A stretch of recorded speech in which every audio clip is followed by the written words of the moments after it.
Hey everybody, it's Lisa Copeland, and it's that time again. It is Monday, 4:30 Central Standard Time, and it is Big Sellers. And as usual, I'm not going to disappoint you. My guest today is an absolute rock star. She's somebody that I've known of for many, many years, and she and I've kind of gotten to know each other over the last year talking about some stuff, but she's fantastic. It's Amberly Allen. Hi, Amberly. Say hi. Hi, so glad to be here. Thanks for having me. Well, thank you. I'm excited because, the last few weeks, all of my guests have been in automotive. And you have a background in both. And so I'm going to talk about it. So you were the founder of DI Marketing, and you started that company with $5,000 in your pocket at 24 years old, and you grew it to a $4 million company. So let's just start where you started. What in the world, at 24 years old with $5,000 in your pocket, how did you build a $4 million company? Well, I cold called. I cold called every single dealership between Houston and the Mexican border, right? I went in, I tried to see the GM. I got a little more creative in my tactics. So instead of marching right up to the receptionist and asking if I could talk to the GM, I would go in the side door and ask one of the salespeople who was on point to take the next lead to see if they would tell me who the GM was. Sometimes they just point him out and I just march right up to him and, just see if I could get an appointment. So sometimes having some gumption really helped me along the way. And I certainly got kicked out of a few dealerships, but oftentimes they were willing to at least take the appointment because they appreciated that I was hungry. Yeah, absolutely. So what made you decide at 24? Had you been in the car business prior? Had you been in sales prior? Why did you wake up one day and say, I'm going to found this digital marketing company, and I'm going to start calling on car dealers? I mean, that's a rough crowd. I know, because I used to be one. That's right. Well, I've been selling my whole life. I've sold shoes and cosmetics and clothes and different things, right? It just was the best fit for me growing up and trying to figure out, how to make a little extra money. So but I worked for some other direct marketing companies, and I really felt like I could do it on my own and do it better. And so I was certainly hungrier at that point that it was mine, as opposed to working for someone else. And really, I just wasn't going to let no stop me. And I started to really find some pretty good success pretty early. And so it just drove me along the way. Okay. Some of them were very, very tough. Yeah, I want to ask you about being an entrepreneur. It's funny. I got a text today from Grant Cardone, and he says, "Hey, Lisa, I want you to do a 50-minute, good grief, 50-second video. I'm going to put it out on my Facebook page about what you love about being an entrepreneur." And he's like, just roll with it and then send it to me. And I thought, I could go 50 minutes. So I had to stop myself at 50 seconds. What was it about being an entrepreneur at the age of 24 years old? I didn't start my own first company until I was 30. 24 is really young to throw your hat into the game. What was it? Well, I didn't like anyone telling me what to do. I'll tell you, I still don't, right? Right. So my parents were entrepreneurs, my grandparents were entrepreneurs, so it just made sense to me. And the people that I work for, I just didn't think they were doing it right. I felt like I could do it better. And so, the car business is great because I got my first taste of making a little money. And so I also felt like I could make more money, obviously, on my own instead of giving it to them when I was doing all the work. So. Well, so tell our listeners and our audience, what were some of the biggest obstacles that you faced in the very beginning as a young entrepreneur with only $5,000 behind you, big dreams, and a tough industry to break into?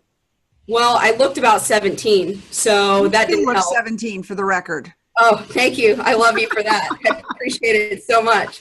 Well, I definitely looked 17 at the time. And so I actually, in the beginning, didn't tell anybody I was the owner. I didn't think anybody would take me seriously. And so when I was in a negotiation with a dealer, I would actually call my own voicemail and pretend like I had a boss, because I knew that I knew that I really needed a heavy early on, and somebody that I could tell them no and negotiate with them. And but definitely, looking young and, making sure that I wanted to be taken seriously, especially because in the beginning, I really didn't know a lot, right? I mean, now I have plenty of scar tissue after being in business for myself for that long, but in in the beginning, I was young and didn't know a lot, but I was hungry and I knew that I had integrity and I knew I would do right by them. And if I didn't have the answer, I would figure it out and I would do the right thing. And so that's really what made it easier, is that I know that they could see the passion for me, that I was going to treat them right. I wasn't some jicky, advertiser that was going to feed them a line of BS. So. Right. So what was your first big win as an entrepreneur? My biggest win? No, your first big win. I know that you've had lots of big wins, but what was your first one? Because the first one is usually the one that you remember. Well, I would say I was really lucky. So I had a few nice connections from my dad, and so I got in touch with a platform, an owner of a nice dealer group, and he said, "Look, I can't 100% confirm that these GMs will give you a shot, but I'll at least get you the appointment." And so he did, and almost every one of those GMs, gave me a shot, and all of them are still my clients today. So that was my first big win, is that they gave me a yes, but I clearly was doing the right thing because they still send me some business. So that's nice. Yeah, that is nice. So, but so many times as an entrepreneur, a business owner, whatever it may be, we fail, we stub our toes, something happens, especially something out of our control, right? A vendor doesn't deliver on time, a printer screws it up, the post office in your case could have held the mail, because that's primarily what you did. How would you tell our listeners and the people watching the show today, what advice would you give them to recover from a misstep, a failure, a disaster? And God knows, I bought enough mail over the years that there were times, I don't care how great the company was, something happened. So how do you recover from that as a business owner? Well, I can tell you, there was a funny story. It wasn't really funny at the time, but it is now, that I sent some mail, and I was early on. And so even though I had sold mail, I was still learning how to produce the mail effectively. And so I had one of my clients do something, and I had the wrong phone number on there. And these phone calls went to a plumbing company in Pennsylvania. And I think it was something comical like 1-800-toilets. Like, it was so bad. It was more than you could, more than you could even dream of. It was so embarrassing, right? And, the letters got sent to the wrong phone number, and they had provided me a list of their current salespeople, because they wanted it to have a signature of their current salespeople. But also in the list, there was the old salesperson. So in their customer base, if I can kind of explain it, the signature was the current, who they wanted it to be a personalized letter from. Well, the problem is that they also had the names of the old salespeople. Well, the old salesperson had passed away. And so it was just it was just the worst after the worst, right? So the phone number was wrong. Anyway, I think I sent the owner and the widow, a thing of flowers. Like, I can't even express how sorry I am that this has happened. And so wait a minute. So you had all of these people you sent mail to, the signature of a dead man, and they were calling in to a plumbing place. Yeah. It was like the worst of the worst of the worst, right? And so, but I tell you what, they bought mail for me for a long, long time, because I stopped what I was doing. I drove to San Antonio. I sat with the owner. I apologized profusely. At the end of the day, we're all human beings. And just knowing, of course, I did everything. I sent the widow a nice bouquet of flowers, and I called her, right? I'm a human being. This is a mistake. And, this is as I was growing the company. So I had people working for me that had made this mistake, right? So you also, as a leader, have a choice. Do you go in on your employees?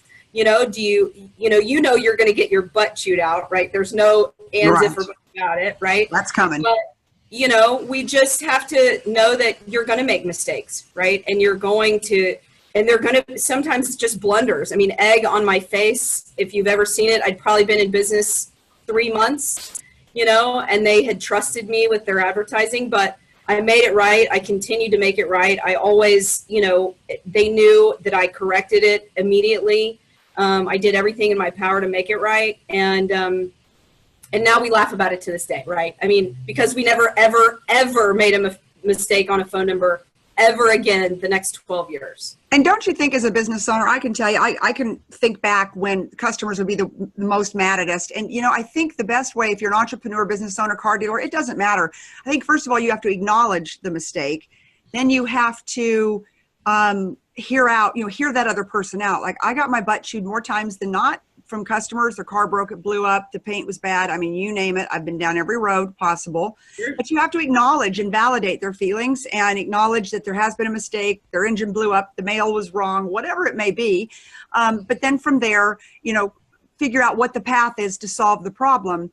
But I think so many businesses fail because they run from problems, they don't address them, and they think that they're just going to go away. And you and I both know in today's world of social media, that's not going to happen. But back when you and I started, I think you could kind of just make things go away, but you would never do business with that person again. So I know that about you, and I know you're very forthright in that, you go back and you make things right. But what I like the best is you go back and you ask them for their business again, right? There's something to that. Absolutely. And I think, really, Lisa, you're totally onto something, because sometimes you just have to listen to them, right? If they're complaining to you, sometimes you have to listen. But in that situation, I needed to make sure that I had a solution going forward, that we never, ever, ever, ever made those mistakes again. So there were two vital mistakes. One was the phone number. So how do we retrieve the data for our client, right? And two was the data, right? How do we make sure that this is accurate? And so those systems were in place going forward, and we never made those mistakes again. I always had two eyes signing off on every mail piece. I always called in the phone number to make sure, all these different things, but you have to know that you're going to fail, and you're going to fail gloriously, right? I mean, sometimes, you would be up all night thinking, how did this happen? But you just have to know, but no question, you go back and ask for the business again and say, okay, but hi. That's the brave part about you, to me, is because so many people, it's a chapter in our book, Crushing Mediocrity, recovering from failure. And so many times, so many business owners, they do the right thing, they fix it, they, apologize, they make it right, all the above, but then they lose their courage when it goes back to asking that customer for the business again. And I have found some of the best relationships I've ever had with a customer, whether when I was in the car business, the mortgage business, I used to own an insurance company, is when they could see me in action. And what that means is they could see me in action, fixing a mistake. They knew that when something went wrong, that I was going to stand there with them. So I had no problem looking them in the face and saying, hey, I want to do business with you again. And I think that's a really important thing for you to bring up, because so many people run from it. It's recovering from failure and dusting yourself off and starting all over again. But you're such an entrepreneur that now, you're highly involved with the Joseph Realty Group. So tell us about that. So as I was kind of making a career shift, like I said, my grandfather was a developer in Dallas, and real estate has always been in my blood. And so I started flipping houses with my husband. I fell in love with it. And it really became a different creative outlet for me. And I knew I was really in need of a change. I wanted to do something different. I feel like probably I'll be a serial entrepreneur. Once I do this, I'll want to do something else, right? I absolutely love it because it's such a challenge. I'm definitely in that growth startup phase, which is, I haven't been there in a while. So it's good for me to hear that I used to have gumption, because some days I forgot, and, just really getting out there and keep plugging away at it, right? I mean, and just like you said, Lisa, statistically, they say your customers actually refer you more when you handle a failure or a circumstance in the right way, than, because they know that you're human. People make mistakes, but they do say statistically they refer you more business if you handle it in a really classy way. So, well, because then they've seen you under pressure. They've seen how you react when something goes wrong. So they know that you're never going to leave them out in the weeds, because most reasonable people know that something's going to go wrong in any business transaction, any business, any vertical. And I used to tell people, this is when you get to see me at my best, because you get to see me maybe not fix your problem, but you're going to be able to see me either write you a very big check or make sure that, I get you a new car or whatever it may be, versus, in the whole sales process, we tend to tell people, I'm so great. Do business with me because I'm so great. Well, talk is cheap. And so I think in adversity, our customers and our employees can see who we really are under fire. Well, and real estate has a tendency to have some real adversities, right? Because you're dealing with two major emotions, right? You're dealing with people's money, and then you're also dealing with their home. And so you combine that together, and it sometimes is this juggernaut of emotion, and really just helping people understand the process in a way that they're comfortable, because they're already nervous anyway. It's a high stress situation, but the car business has definitely taught me that. And I'm so thankful. I had so many wonderful clients throughout the years, and they really helped me be a better communicator, a better negotiator, all of those things. I'm eternally grateful for car dealers for that, for sure. Because, in those circumstances, you're kind of under fire in real estate for sure. And I'll tell you, I believe that car dealers made me the strongest negotiator I could be. I started, you and I've talked about this a long time, but I started my business started my career in the car business. I was a car salesman. I'm very proud to say that, by the way. And that's where I learned to negotiate. But more importantly, I think I learned a love of people, and I learned what people were made of. And that if you were more about the people than you were about your own pocketbook, that people would support you. And one of the things that you and I talked about before was, how do you transition from one industry to the other? Because you transitioned from highly automotive advertising into the real estate business. And I remember a conversation, I had about 6 months ago, and I said, well, how are you finding your prospects? I figure you must know everybody. And you said you'd be surprised. I go out and I knock on doors in neighborhoods, that you send them mail and you knock on doors. And I've never had anybody in the 5 years I've lived in my neighborhood, and I live in a nice neighborhood, I've never had a real estate agent knock on my door. Now, of course, I'm going to get 12 of them since we're doing this show. And right. I'm speaking at Keller Williams tomorrow. So I'm probably going to get what I asked for. But, that's your tenaciousness, right? That's what you did in the car business. You went and you knocked on doors. So you took that many years later, and that's how you relaunched your real estate career. Absolutely. So when I moved from Houston to Dallas, and even though I was raised here, it's been a while since I've been in touch with my sphere of influence and the people that I've known and grew up with. And thankfully, a lot of those people gave me a shot when I first started, but this is their most important investment. So it was really, they had to trust me with that. And I felt like my success as an entrepreneur and in the car business helped people and gave me a platform to be trustworthy, because they knew that I would hustle for them. But there's no question. I mean, it takes you getting on the phone, and I have knocked on many doors and met some great people. And I think the reason why it works is just like you said, Lisa, most people won't do it.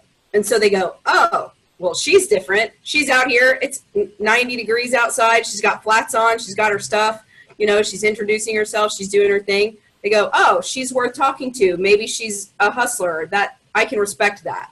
And and you have to think about that. If it's somebody's house, I want, and if I want to list my house, I want a hustler. I want to know that somebody's going to go knock on doors. And it's funny, my friend Sean Thomas, he's one of the top influencers on Instagram. He's got 1.2 million followers. In fact, I was just reading a text from him. But his brand is most won't, but I will. Most won't, but I will. And I think that you should go on to Ask a Millionaire on Instagram and buy one of those t-shirts, because I think that that's you. And I think that's a great brand for your real estate, because, what sets, everything's so commoditized nowadays. For sure. And when I think about somebody listing my house or finding me a house, I want somebody that is super aggressive, both on the listing just like side. your book. You don't want anybody mediocre. You most certainly don't. You don't want anybody mediocre. Right. So when you're in an interview and you're in a listing appointment, typically I'm sure there's multiple people they interview, because I think that's just the process nowadays. What is the one thing that you think what is the one thing that you say that gets you the deal over your competition? Well, I always ask for it, Lisa. I always ask for it at least once or twice during the listing appointment, for sure, right? But I also, really making sure I know what I'm going to say, so that when I get there, so it really is role playing and knowing what you're going to say. You have your comps, you're totally educated, you know what's going in the market. If you have the opportunity, I have an opportunity to go in and look at other houses that are potentially active on the market and go, this is what you're competing with, right? I've got to be the most knowledgeable. I've got to be the most confident. And of course, it doesn't hurt I have a marketing background, right? So I always go to the fact that I'm going to get the best marketing. I'm not going to just, fill out the paperwork and put it on the internet and go from there, right? I'm going to do stuff to make you stand out. And so those things combined, I think, are really important, but I always ask for it, for sure. Yeah, I mean, because that's where so many people fail. Like, they're not big sellers. They take the deal, they talk about it, they bring it all the way up. I mean, there was a transaction I was working on a couple of weeks ago on a business deal my husband and I were looking to invest in. And it got down to, I mean, I'm laughing. I'm almost testing this person. They put all the paperwork, the pro formas, the financials, everything in front of us. And finally, like, this person was killing me. I finally said, are you going to ask us to sign and to invest, or are we just going to go through all this for the next hour, hoping that one of us jumps in and says, let's do it? And what's interesting, it was an interesting project and something that we would have done, but my husband said, you know what? They're not very aggressive. So if they're not aggressive to get the money to fund the company, how aggressive are they going to be to go out and get the business so we can ROI our investment? And I'm like, good point, babe. So, they lost an investor because they just kept talking. Right. They just should have said, we need a check for X. Are you interested? Are you not interested? And then boom, be done. Absolutely. Somebody told me a long time ago, and it always bangs around in my head, if you want to GET, you have to ASK. That is all there is to it. I'm going to have to write that in the notes. So, and there's another book that I love that I've read on audio. It's by Jeb Blount. It's called Fanatical Prospecting. And it is a great book, but the biggest takeaway from that book is prospecting stinks. It's no fun. You're never going to be comfortable even if you do it all day, every day, but you still have to do it, right? And I think whatever you're selling, whatever your business is, whatever you're pushing, it doesn't matter if it's nonprofit, if it's goods, if it's shoes, if it's makeup, if it's houses, if it's art advertising, you've got to prospect. You've got to talk about it. And you've got to get really comfortable talking about it. Because you never ever know where your next deal is going to come from. I don't care what you are doing or selling. My husband is probably the best I've ever seen, even better than me, about talking to random strangers everywhere he goes. And I swear to goodness, he's in the mortgage business. And I swear to goodness, he comes home at least once a week and says, yeah, I met such and such and I'm doing a loan for them. Or I met them 6 months ago on a plane and I'm doing a loan for them. Or I met him at the big one's at the car wash. I swear he's got the cleanest truck in Texas. I met them at the car wash and I'm doing a mortgage for him. And so, he doesn't do very much advertising, and he's got more business than he knows what to do with, because he's a constant evangelist for our company and for himself. And that doesn't cost anything. And people like to be talked to. They like to be engaged. They want to know. And I think it gives them confidence in the person that they're engaging with. Absolutely. I mean, I am with your husband on that. I'm constantly talking to people and meeting people and just I'm trying to, I go in, I smile. I mean, you just never know who you're going to talk to. I mean, I love it. I'm always asking for the business. Who do you know? Who do you know? For me in real estate now it's interesting because I did business to business for so many years, and now I do business to consumer.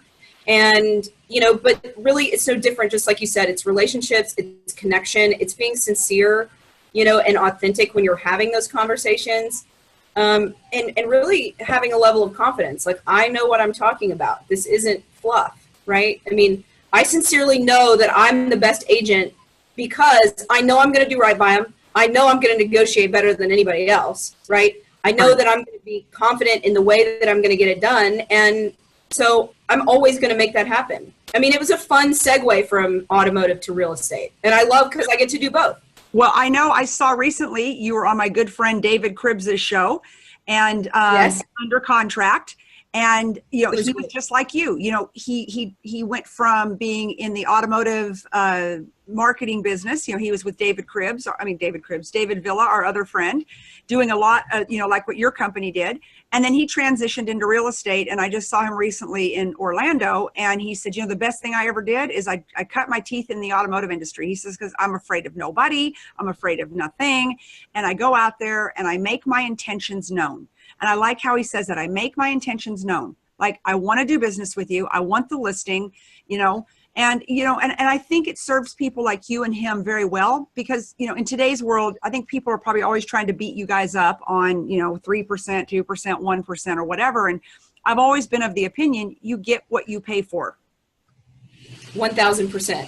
And when it comes to real estate, I mean, you don't want the B team. Okay. And I'm not on the B team. I'm on the A team, right? And that's the deal. Like, of course, there's going to be, industry disruptors and different things. And, with the way the market is, you are going to have some people that are going to use these discount brokers, and some of them may or may not work for them. But that's a paper pusher to me. I mean, that's just not the A team. And it's not really an argument. It's really a very black and white conversation. With an investment, with your largest investment, do you want the A team or not? And that's it. Because the A team doesn't work for the discount brokers. They work for themselves. Right. All in the spirit of being the entrepreneur. And I love what you said, because especially I know in Dallas, I know your stuff's probably between 500 and 2 or 3 million. And what's $5,000, $10,000, $15,000 when you're talking about such an important investment, number one, and having it done right. And I know real estate's tough because you have so many people that you have to rely on: the mortgage company, the title company, the surveyor, everybody in between. And then of course you have to worry also about getting that seller the best price when you've got that product or you've got that property listed. And so, there's a lot to being on the A team. And so I just want to put it out there for anyone watching the show and listening to it on our podcast, is that, you get what you pay for. And just because you're hearing all these discount brokerages out there doesn't mean that you'll end up keeping the house on the market longer. That means you make more payments, you pay more taxes on the house, AKA that costs you money. You have longer the house stays on the market, you have the chance of the market turning on you. I've seen that more times than not when I was in the mortgage business. So there's all these inherent risks for not having the A team on your project or on your listing or actually trying to help you acquire a home. Especially, I don't know if Dallas is like Austin, but we are in multiple offer situations on every single house. It's unbelievable. Absolutely. I mean, it's a wonder any of my buyers even found houses last year. But I will tell you, almost every one of them were in a multiple offer situation, but we knew the right strategy in which to get them the house that they wanted. It didn't happen. Sometimes that first house that we looked at, maybe they didn't get it. But by the time we got to the house that they landed on, it was the right house for them, right? The first one, they always look back on and go, thank God we didn't get that house. That was not our house, right? Right. But it's really about strategy. I mean, for real estate in particular, it's about, how you word the offer, the relationship with the other agent. You'd be surprised. I mean, sometimes if you are nice and personable and talkative, and they know that you as the other agent will also help them get the deal done, that we're going to all get to the finish line together, they'll also choose you as opposed to somebody that maybe isn't a very strong agent representing those buyers. Go, okay, well, I don't want to work with the listing agent doesn't want to work with the B team either, right? So, at the end of the day, it's about strategy, and really doing the best for your clients. Okay, so I told you tomorrow I'm speaking at Keller Williams. Yes. What advice, I'm going to talk to them about the art of the big sell and about, stop selling, start mobilizing. What advice would I be able to pass on to those agents at Keller Williams from you, somebody who's truly a big seller? What advice would you give them? Like 1, 2, 3 to kind of boost their career to the next level? Well, don't be a secret agent. And I can't take credit for that line, but don't be a secret agent. You have to be out there. You have to be talking about it. You have to put yourself out there. And I know sometimes it's hard because we want perfection over progress, but it really doesn't matter. I mean, you just have to put one foot in front of the other. You have to ask for the business. You have to talk to lots of people. I love that. Do not be a secret agent. That's right. So. And what else? Well, I would say, don't forget to invest in your business. Like, it's great, don't be a secret agent, but you have to invest in marketing. You have to invest in your business. With real estate, you've got a very low barrier of entry to be able to become a realtor. But think about if you were opening a franchise, it would be hundreds of thousands of dollars before you make your money back. Well, in this situation, you have to really think about it like that. Like, maybe it may only cost me a little bit of money to take the classes, but you have to have skin in the game. You have to have skin in the game to be able to want to be hungrier to make it happen, because you go, not only do you have to make your mortgage, okay, but you have to invest in the business as if it's a real business, not just this is a hobby. And, I have a business coach. I've always had a business coach since I started my first business, and I've had several since I was in my early 20s, and they've always, held me accountable. And what my business coach tells me is, are you interested or are you committed? right? And so that's the deal, right? You have to be committed. You have to be committed to the marketing dollars. You have to be committed to the time that you spend prospecting. You have to be committed to running it like a business. You have to be, because as an entrepreneur, the sky's the limit, right? You have this schedule and you think, oh, I can just do whatever I want, whenever I want. Well, you know, yeah, you can go sip Mai Tais, but only if it's blocked into your schedule, right? So that you do all the other things so that you can get to where you can sip Mai Tais. And the only times that you should be sipping Mai Tais is after you close a deal and after you're going to the title company to go pick up your paycheck, because I do think that's where a lot of entrepreneurs fail, is that they have a poor time management. Absolutely. And I think as an entrepreneur, I think I work more now than when I ran a car dealership. But see, I do it on my terms, where I want to do it and who I want to do it with. But, you know, I think that's the number one, mischief, or what, you know, it's the number one thing that people think about. You know, I'm going to be an entrepreneur and I'm going to be able to sit by the swimming pool and do whatever I want to do whenever I want to do it. And it's like, no, you still have a job, but now, you know, you're answering to the mirror versus the man or the woman in the seat. Right. So you're going to work 3 times as hard to get to a place where you can start to afford an assistant to help you and start to afford extra people so that you have more freedom. But you've got to get it first. There's no question.